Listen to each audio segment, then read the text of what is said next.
Semakin membabi buta pelarangan penggunaan ulos oleh oknum-oknum pendeta gereja beraliran tertentu yang menyatakan bahwa ulos adalah benda berhala yang dimiliki oleh suku Batak Toba sampai saat ini, dan kain ulos tersebut dipenuhi dengan unsur-unsur mistik yang harus dihindarkan, bahkan harus dibakar. Ini adalah doktrin-doktrin dari oknum-oknum pendeta tersebut yang menghasut pikiran-pikiran anggota gereja.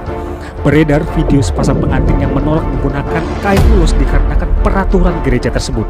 Maka pengantin tersebut mengganti kain ulos dengan kain selimut. Seperti apakah sebenarnya doktrin jahat yang sudah mencuci otak anggota gereja menolak ulos sebagai ulos yang bertentangan dengan ajaran agama? Dengarkan ceritanya.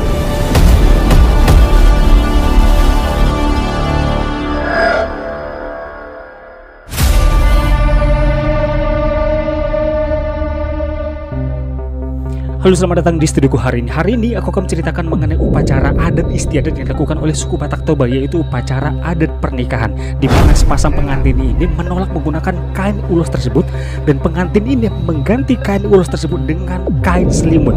Dan di sini kalian bisa membayangkan seluruh upacara adat istiadat yang dilakukan oleh suku Batak Toba, di mana dalam hal pernikahan kain ulos ini adalah salah satu paling inti yang harus diperlukan. Dan di sini berbeda, sepasang pengantin ini justru menolak kain ulos dan digantikan dengan kain selimut. Dan sekarang menjadi pertanyaannya adalah, apakah pernikahan tersebut sah di mata adat istiadat?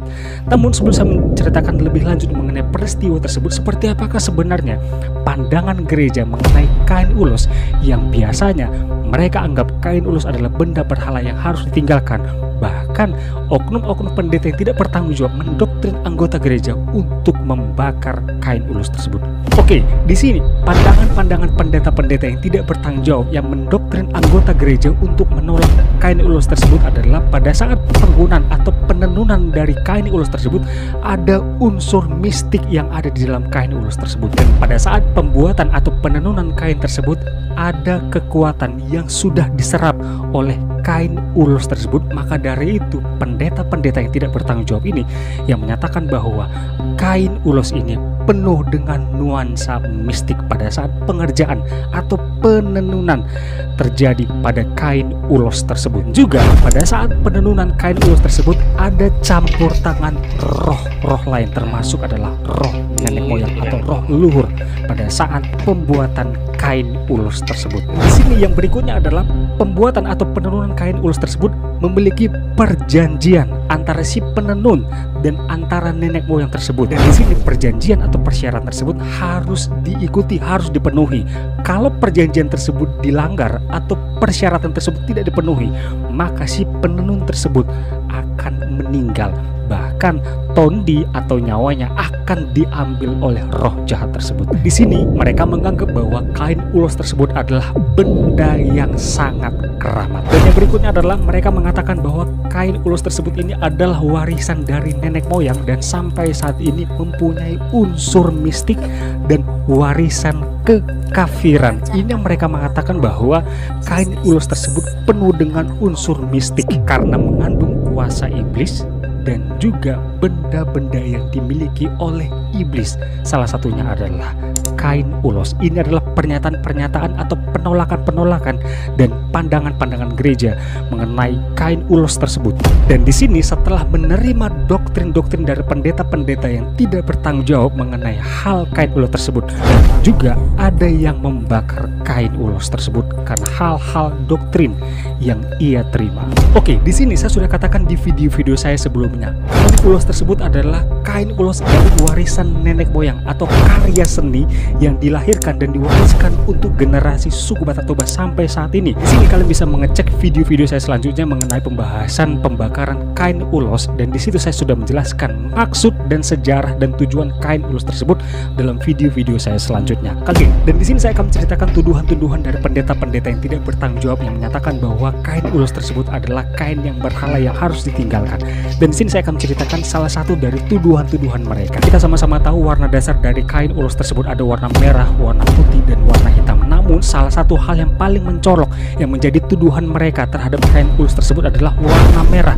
Mereka mengatakan bahwa warna merah pada kain ulos tersebut adalah darah hewan atau darah manusia. Di sini tuduhan yang berikutnya adalah proses pembuatan kain ulos ini atau penenunan dari kain ulos ini melibatkan dari kuasa roh jahat atau kuasa dari nenek moyang tersebut.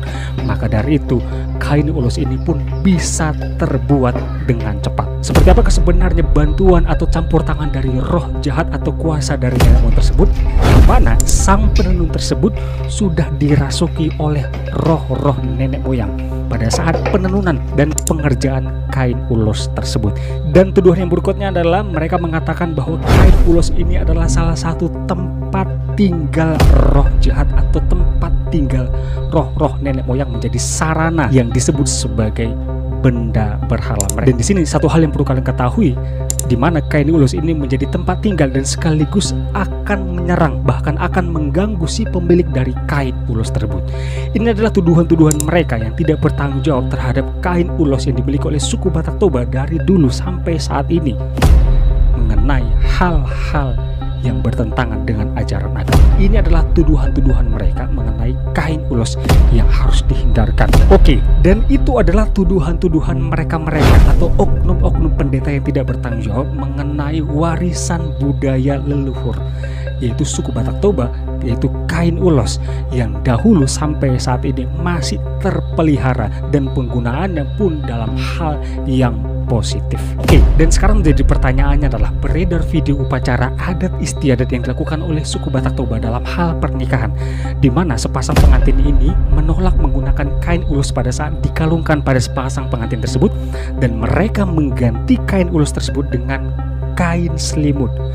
Dan apakah pernikahan mereka sah di mata adat istiadat? Dan di sini kita sama-sama tahu dalam setiap upacara adat istiadat yang dilakukan oleh suku Batak Toba dalam hal pernikahan, yang paling inti, yang paling mendasar adalah kain ulos yang akan diberikan oleh pada sepasang pengantin tersebut sebagai bentuk atau simbol dari identitas dari suku Batak Toba.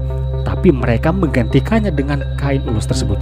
Ini adalah doktrin-doktrin yang tidak bertanggung jawab yang dilakukan oleh oknum-oknum pendeta yang mengisyaratkan bahwa anggota gereja harus menolak bahkan menghindari dari kain ulos tersebut dikarenakan kain ulos tersebut bertentangan dengan ajaran agama dan iman. Maka dari itu banyak sekali anggota-anggota gereja menolak keras adat istiadat suku Batak Toba, apalagi kain ulos yang menjadi inti dasar sebagai simbol adat istiadat dalam suku Batak Toba. Maka dari itu sepasang pengantin ini mengganti kain ulos menggunakan kain selimut. Dan ini terjadi dalam suku Batak Toba. Budaya tetaplah budaya, ajaran agama tetaplah ajaran agama. Dan saya yakin dalam setiap adat istiadat suku yang ada di Indonesia ini, tentunya sedari awal dan seawal mungkin tidak pernah bertentangan dengan ajaran agama. Dan ini sudah terjadi bagi suku Batak Toba, di mana kain ulos diganti dengan kain selimut.